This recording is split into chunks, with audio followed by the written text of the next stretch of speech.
Anda akan menyaksikan Zona Inspirasi, dipersembahkan oleh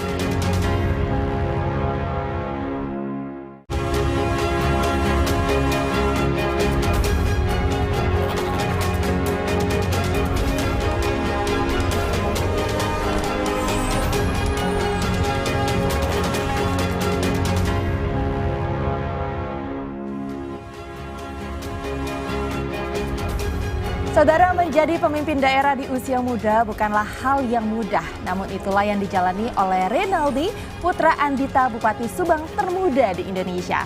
Di usia 28 tahun, ia membawa semangat baru untuk mengubah cara kerja pemerintahan yang lebih responsif dan dekat dengan rakyat. Lewat program Subang Ngabret atau dalam bahasa Indonesia berarti Subang berlari kencang, berbagai terobosan dihadirkan dari layanan pengaduan langsung ke Bupati hingga pemberdayaan lansia berbasis nilai-nilai budaya Sunda. Lantas sejauh mana energi muda ini menggerakkan perubahan di Subang dan apa visi yang ingin ditingkatkan untuk masa depan kabupaten ini? Kita akan bahas selama 30 menit ke depan bersama saya Amanda Haj di Zona Inspirasi.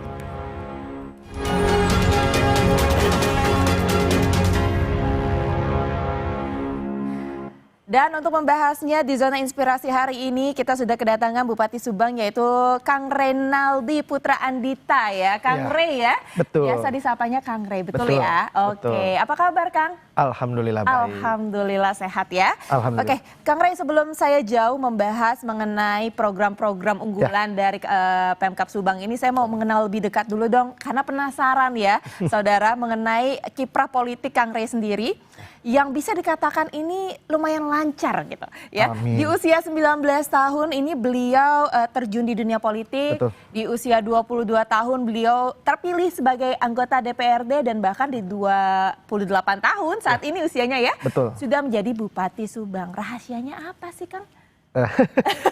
Jadi kalau disebut rahasia sebetulnya yang paling penting doa, yang kedua restu orang tua. Oke. Karena memang saya juga gak nyangka bisa ada di posisi ini kalau bukan berkat dari doa ibu saya sih yang paling penting. Karena itu yang paling penting bagi saya. Oke, jadi memang itu rahasianya adalah doa dari orang tua, berkat dan ridho dari Betul, keluarga ya betul, pastinya betul, ya. betul. Nah, oke, Kang Rey, kalau kita bicara mengenai karir politik di Indonesia sendiri kan ini bukan hal yang mudah gitu ya. Bahkan mungkin untuk orang-orang yang usianya sudah matang sekalipun terjun di dunia politik ini juga bukan sesuatu yang gampang. Betul. Nah, ada nggak sih mungkin alasan khusus dari Kang Rey sendiri memilih bidang ini untuk ditekuni di dunia politik ini? Ya karena memang basic saya itu dulu aktivis, Bah. Saya itu dulu di kuliah itu orang yang paling sering bersuara lah. Jadi saya menemukan titik di dalam hidup saya ketika saya dulu aksi, saya masih ingat dulu itu sekitar kalau nggak salah May Day, Pak. Saya tuh nemu titik di mana nih saya nih demo, aksi, tapi kalau saya tidak terjun langsung ikut terlibat ke dalam dunia politik, saya rasa saya sulit. Karena saya punya prinsip bahwa mau membersihkan sungai itu nggak bisa dengan kita hanya teriak dari luar sungai. Kalau kita mau membersihkan sungai, mau tidak mau kita harus turun, masuk ke dalam, ya kita walaupun kita harus kotor ya itu pengorbanan kita. Dan itulah kenapa saya masuk ke dunia politik. Karena memang ruang lingkup pun saya sangat mencintai dunia politik dan khususnya dunia pemerintahan. Oke, jadi kalau misalnya ingin memperbaiki ya kita nggak bisa teriak-teriak Betul. aja, tapi harus ada action nyata. Kita harus terjun langsung. Harus ada Betul. perubahan atau gerakan ya Betul. untuk terlibat langsung. Nah kalau misalnya tadi kan saya juga sempat menyinggung untuk terjun ke dunia politik, apalagi di Indonesia itu Ya. bukanlah hal yang mudah, Betul. ya. Apalagi di usia yang sangat muda, Betul. 28 tahun. Nah, mungkin bisa dijelaskan problem utama yang dihadapi oleh Kang Rey sendiri di dunia politik itu seperti apa ya? Ya, Dan ingin segera diubah gitu ya? Betul. Ya mungkin kalau dalam diri saya pribadi kesulitan jadi masuk dunia politik umur muda ya orang underestimate jelas ya. Karena saya sering banyak dengar bisa apa umur muda kan.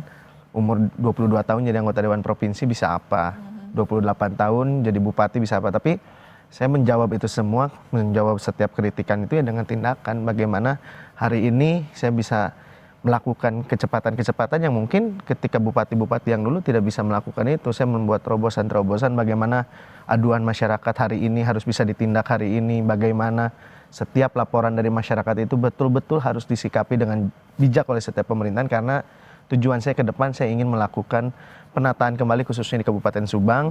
Bagaimana Kabupaten Subang selama ini gitu-gitu aja, Pak. Gitu-gitu aja, saya ingin ada perubahan yang jelas, yang dimana salah satunya mungkin pelayanan terhadap masyarakatnya. Nah ini dia, kita sudah masuk ke dalam program unggulan salah satunya dari Pemkab Subang. Tapi sebelum itu saya ingin bertanya dulu mungkin ke Kang Rey. Kalau Kang Rey sendiri melihat problem utama dari masyarakat atau mungkin kemajuan di daerah Subang itu apa sih, Kang? Subang ini sebenarnya sedikit unik ya, Mbak. Subang ini hanya 1,5 jam dari Jakarta, dari ibu kota. 1,5 jam juga dari ibu kota provinsi Bandung, tapi perkembangannya sangat jauh dari daerah lain. Memang ada banyak PR yang harus saya selesaikan. Salah satunya bagaimana gaya-gaya kepemimpinan lama di Kabupaten Subang ini harus kita rubah. Makanya kenapa saya hari ini saya memangkas anggaran hibah di Kabupaten Subang yang bertahun-tahun anggarannya membeledak, Mbak. Karena kalau saya ingin kepentingan saya lebih baik membesarkan anggaran hibah, karena itu untuk saya ngasih ke tim sukses. Tapi saya enggak, saya pangkas anggaran hibah, saya gelontorkan untuk infrastruktur jalan, di mana yang biasanya infrastruktur jalan setiap tahunnya hanya 50 miliar, tahun ini saya kasih 250 miliar, dan itu memangkas dari dana hibah yang biasanya diberikan untuk tim-tim sukses sebelum-sebelumnya. Dan saya selalu tegaskan, hari ini saya jadi bupati ini nggak punya keluarga, nggak punya teman, nggak punya saudara, nggak punya siapapun. Saya berdiri sendiri, jadi nggak ada itu yang namanya boleh nitip ini, nitip itu. Semua berjalan sesuai dengan aturan saja. Oke, jadi dana yang digunakan ini jauh lebih efektif ke masyarakat begitu ya, terutama di bagian infrastruktur ini untuk meningkatkan. Dulu itu hibah itu bisa sampai satu orang punya hibah 10 miliar, 5 miliar. Oke, menarik sekali ya. Kang Rey tadi sempat menyinggung juga mengenai gaya komunikasi yang ingin diubah mungkinnya di periode sebelumnya, di pemerintahan sebelumnya dengan yang saat ini. Mengingat juga kan Kang Rey sendiri juga dari generasi muda, ya kan? Nah, ini ingin lebih responsif ke masyarakat, terutama warga Subang. Bagaimana sebenarnya mekanisme kerja Pemkab Subang ini ya terhadap program komunikasi yang responsif, dan apa parameternya atau mungkin tingkat efektivitasnya itu sejauh mana?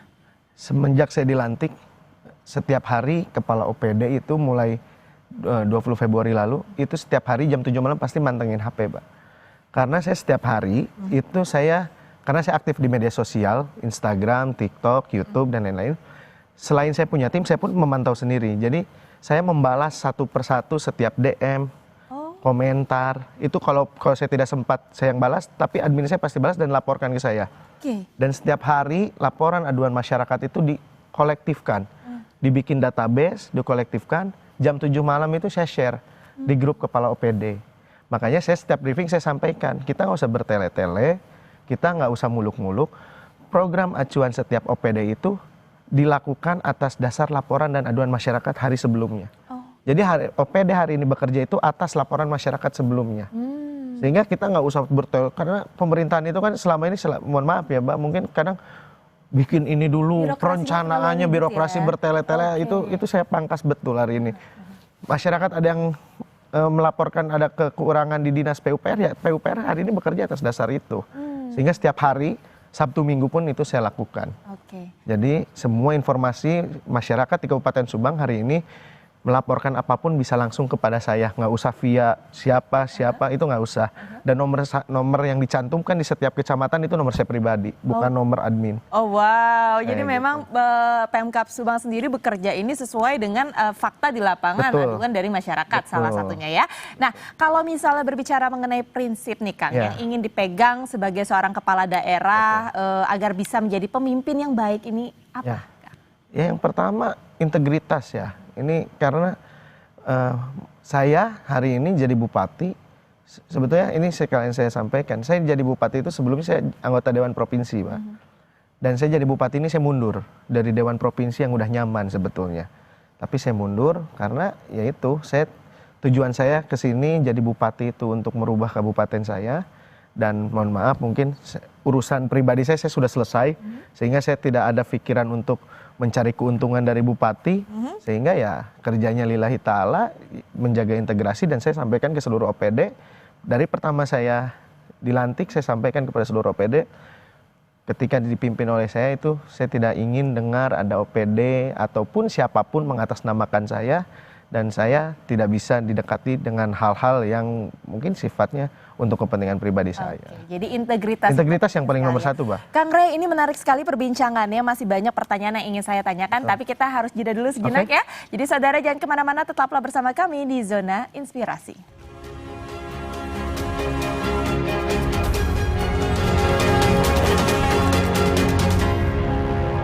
Apakah kita sudah memilih prioritas yang tepat untuk masa depan? Kami hadir untuk berkarya, memastikan setiap warganya hidup layak demi masa depan. Infrastruktur yang berkeadilan, pendidikan yang terjamin, kesehatan di tiap desa dan kota, dan kesejahteraan yang merata. Berjuang untuk kebahagiaan mereka bersama Renaldi Agus untuk Subang Sejahtera. Apakah kita sudah memilih prioritas yang tepat untuk masa depan? Kami hadir untuk berkarya, memastikan setiap warganya hidup layak demi masa depan. Infrastruktur yang berkeadilan, pendidikan yang terjamin, kesehatan di tiap desa dan kota, dan kesejahteraan yang merata. Berjuang untuk kebahagiaan mereka bersama Renaldi Agus untuk Subang Sejahtera. Apakah kita sudah memilih prioritas yang tepat untuk masa depan? Kami hadir untuk berkarya, memastikan setiap warganya hidup layak demi masa depan. Infrastruktur yang berkeadilan, pendidikan yang terjamin, kesehatan di tiap desa dan kota, dan kesejahteraan yang merata. Berjuang untuk kebahagiaan mereka bersama Renaldi Agus untuk Subang Sejahtera. Apakah kita sudah memilih prioritas yang tepat untuk masa depan? Kami hadir untuk berkarya, memastikan setiap warganya hidup layak demi masa depan. Infrastruktur yang berkeadilan, pendidikan yang terjamin, kesehatan di tiap desa dan kota, dan kesejahteraan yang merata. Berjuang untuk kebahagiaan mereka bersama Renaldi Agus untuk Subang Sejahtera.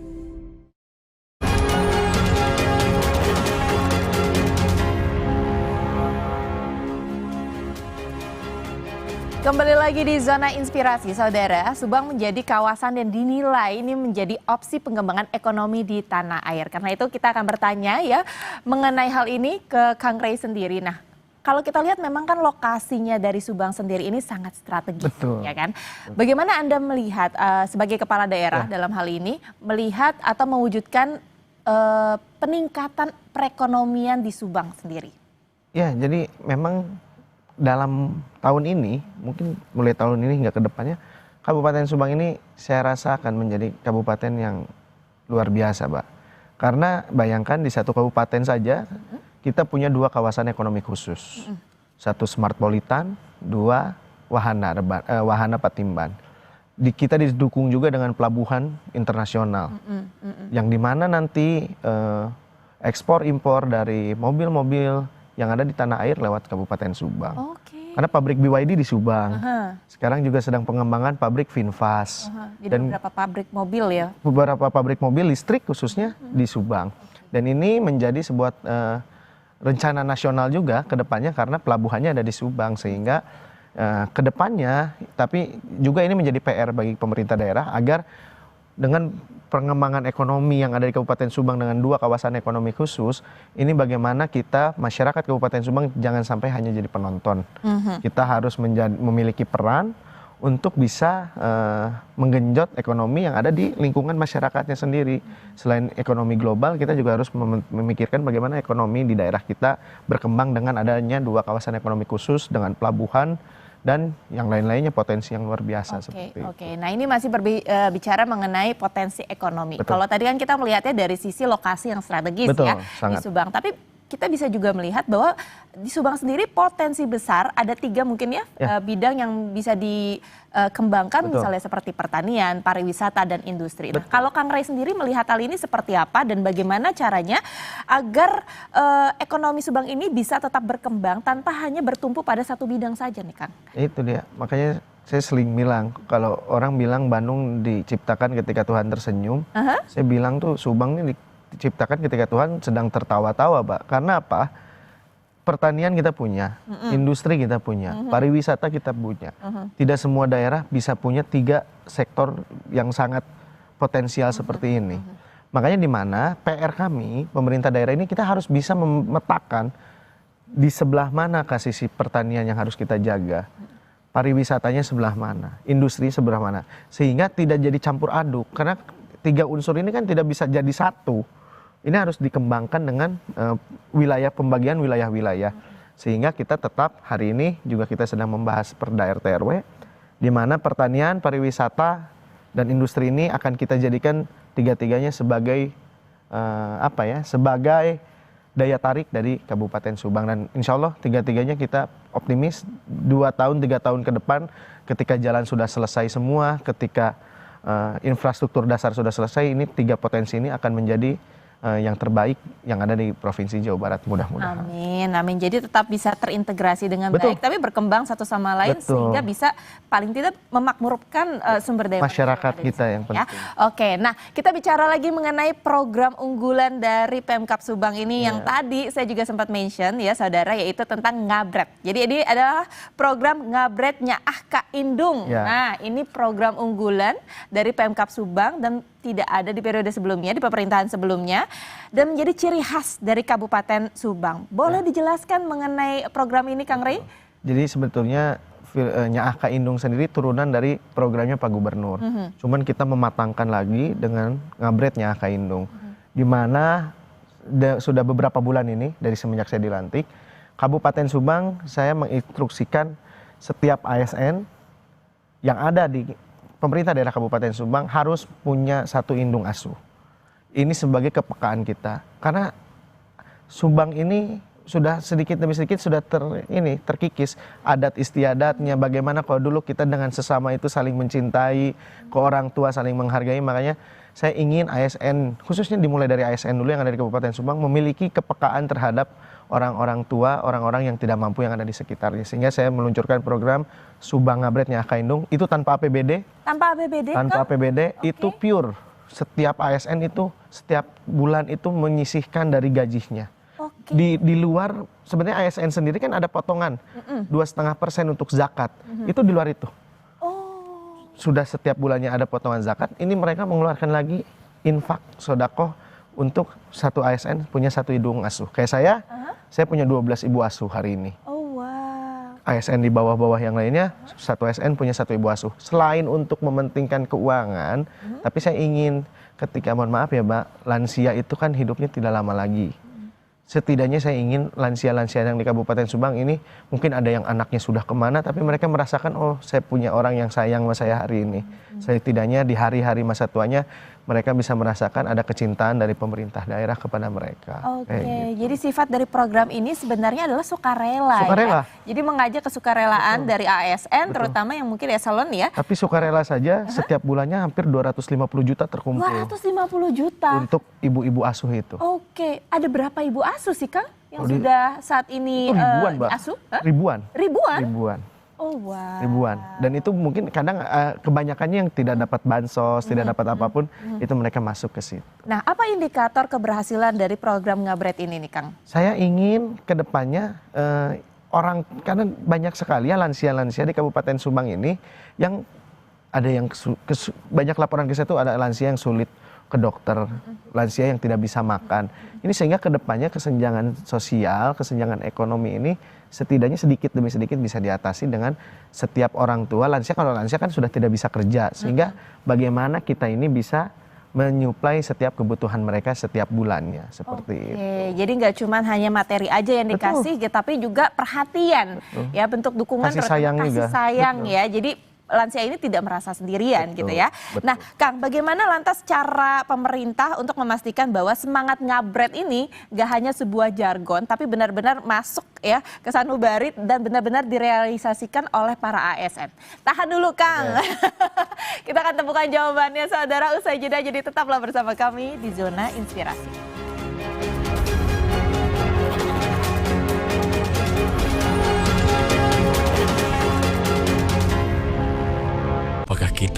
sudah memilih prioritas yang tepat untuk masa depan. Kami hadir untuk berkarya, memastikan setiap warganya hidup layak demi masa depan. Infrastruktur yang berkeadilan, pendidikan yang terjamin, kesehatan di tiap desa dan kota, dan kesejahteraan yang merata. Berjuang untuk kebahagiaan mereka bersama Renaldi Agus untuk Subang Sejahtera. Apakah kita sudah memilih prioritas yang tepat untuk masa depan? Kami hadir untuk berkarya, memastikan setiap warganya hidup layak demi masa depan. Infrastruktur yang berkeadilan, pendidikan yang terjamin, kesehatan di tiap desa dan kota, dan kesejahteraan yang merata. Berjuang untuk kebahagiaan mereka bersama Renaldi Agus untuk Subang Sejahtera. Apakah kita sudah memilih prioritas yang tepat untuk masa depan? Kami hadir untuk berkarya, memastikan setiap warganya hidup layak demi masa depan. Infrastruktur yang berkeadilan, pendidikan yang terjamin, kesehatan di tiap desa dan kota, dan kesejahteraan yang merata. Berjuang untuk kebahagiaan mereka bersama Renaldi Agus untuk Subang Sejahtera. Apakah kita sudah memilih prioritas yang tepat untuk masa depan? Kami hadir untuk berkarya, memastikan setiap warganya hidup layak demi masa depan. Infrastruktur yang berkeadilan, pendidikan yang terjamin, kesehatan di tiap desa dan kota, dan kesejahteraan yang merata. Berjuang untuk kebahagiaan mereka bersama Renaldi Agus untuk Subang Sejahtera.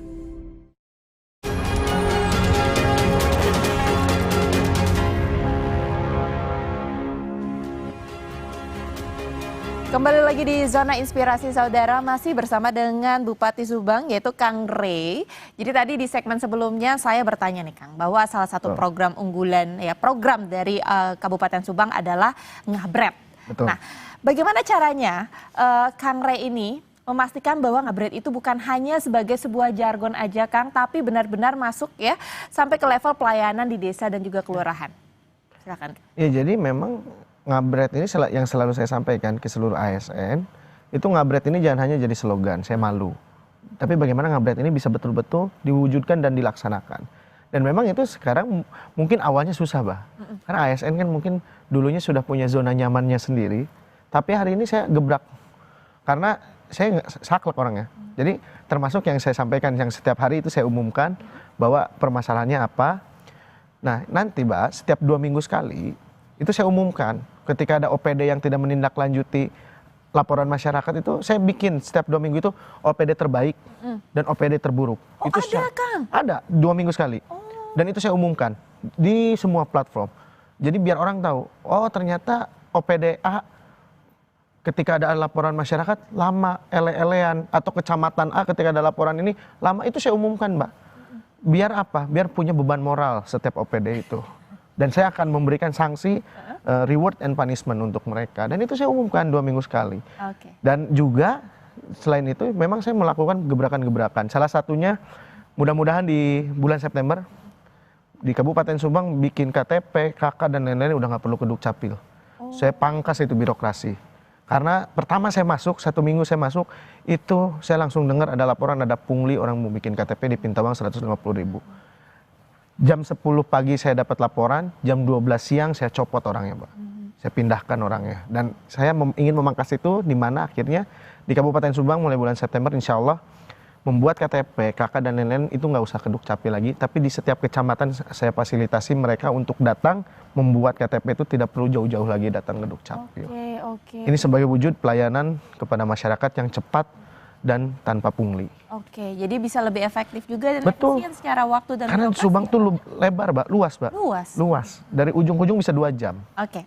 Kang, ini menarik sekali perbincangan kita ya, Kang. Tapi yang menjadi pertanyaan saya selanjutnya adalah kalau misalnya tadi adalah cara Kang Rey sendiri untuk membuat Ngabret itu bukan hanya sekedar jargon, tapi kita melihat bahwa ASN sendiri ya, Pemkab Subang sendiri itu terdiri dari lintas generasi. Betul. Ya kan? Nah, bagaimana caranya agar perangkat daerah ini ya bisa lebih adaptif dan inovatif. Dan mungkin Kang Rey sendiri bisa cerita mengenai kesulitan Kang Rey sebagai figur muda ya agar bisa memimpin Kabupaten Subang ini seperti apa sih Kang? Ya memang ketika ada jarak masalah umur ini agak sulit ya. Oke. Sebetulnya karena mungkin ya saya sendiri mungkin agak canggung dengan yang lebih tua, mungkin pun kepala OPD atau yang lain yang lebih tua pun merasa ini apaan sih anak kecil gitu. Cuman ya itu semenjak saya dilantik itu saya melakukan berbagai upaya bagaimana saya ingin menunjukkan bahwa umur ini bukan sekedar umurnya bukan sekedar angka, tapi jangan melihat saya ini karena umurnya, lihat saya karena pikiran saya, tindakan saya dan ketegasan saya. Sehingga saya selalu setiap hari itu menyampaikan kepada seluruh rekan-rekan yang ada di perangkat daerah itu bagaimana saya membuat bukan benteng ya, saya membuat sebuah kepribadian saya ini sebagaimana bukan lagi terpandang oleh karena umur, tapi bagaimana saya punya pemikiran, saya punya tindakan yang itu harus mau tidak mau, suka tidak suka harus dilakukan oleh semua.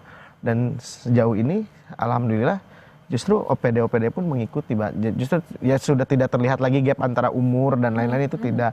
Dan saya selalu sampaikan bagaimana seluruh perangkat daerah ini yang paling penting hari ini bagaimana pelayanan terhadap masyarakat seperti itu. Jadi yang dilihat bukan sekedar angka saja atau usia, tapi kinerjanya ya Kang ya yang diapresiasi. Ini sangat menarik sekali ya. Nah kalau tadi kan di segmen sebelumnya Kang Rey sempat menjelaskan mengenai salah satu program yang dilakukan oleh Kabupaten Subang di pemerintahan saat ini adalah memangkas hibah, lalu meningkatkan lagi infrastruktur yang ada di Subang. Nah, bagaimana dengan pelayanan publik seperti kesehatan dan pendidikan? Apa langkah konkret yang Kang Rey lakukan untuk bisa meningkatkan kedua bidang ini, Kang? Ya, pertama kesehatan itu, Mbak.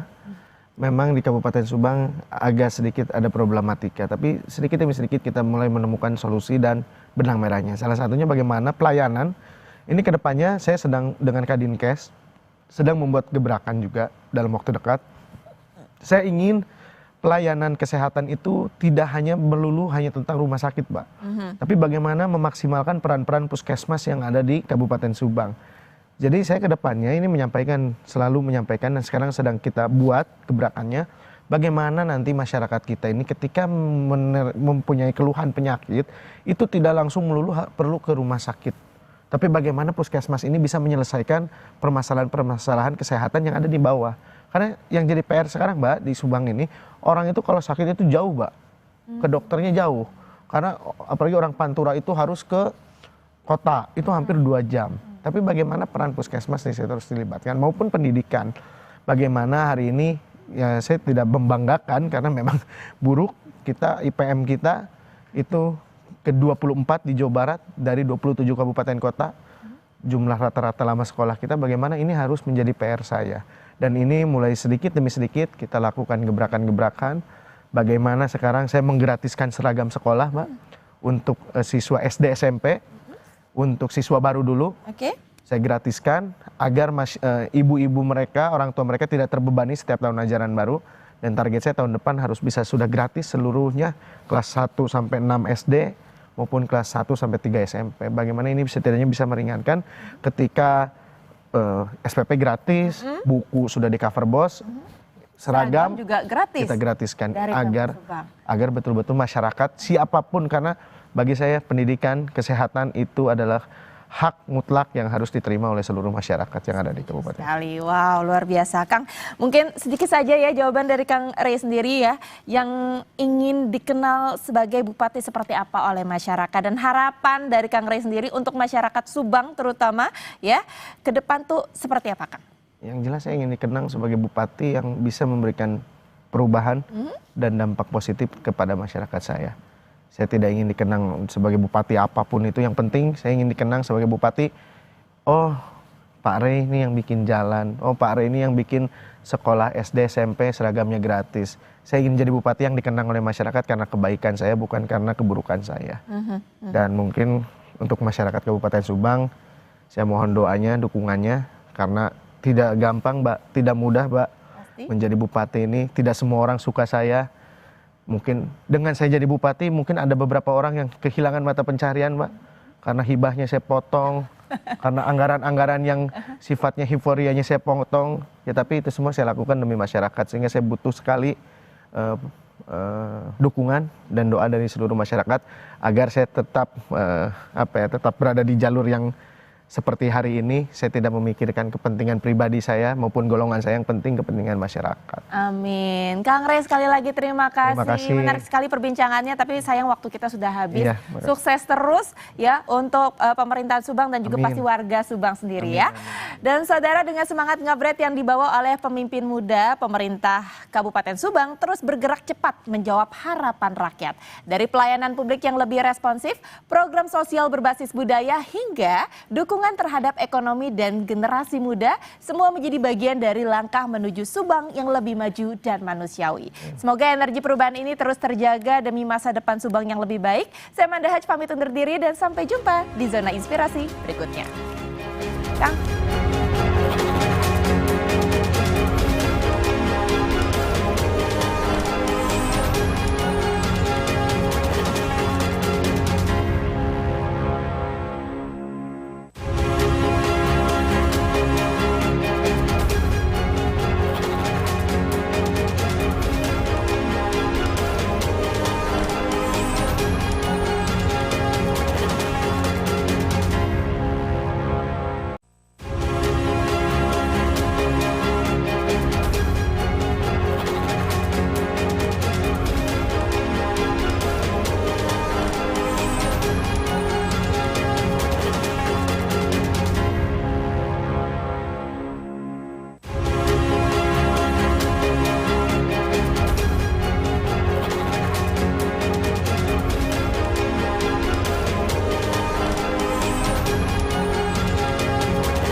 Terima kasih Anda telah menyaksikan Zona Inspirasi.